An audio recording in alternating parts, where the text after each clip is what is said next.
Grab driver voucher. Which is yan po ang i-click natin para po ma-proceed na po tayo sa next step po dito. Ayan po, i-click po natin ang ating Grab driver voucher. Ito po sa bandang pangalawa po. Ayan. So ngayon po, ang susunod nating gagawin dito guys ay kailangan po nating fill upan ito. Ito po yung hiningi po ni GCash na information. Kailangan fill upan natin to.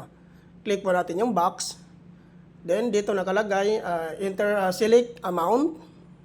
Siyempre mamili tayo dyan. Which is sample ko lang ito. Try po natin dito ng 50 po.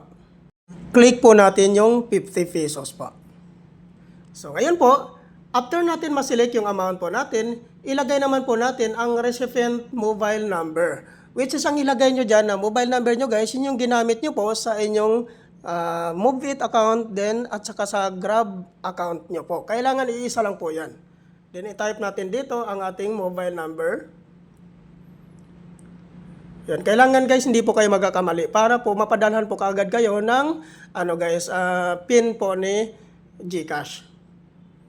Dito naman po sa baba, hinihingi din po dito yung email natin. Take note guys na ang email din po na ilagay nyo, yun yung ginamit nyo sa inyong Grab driver app at saka sa inyong MoveIt account. Kailangan guys, tama po guys para po ma-notify po kayo dito na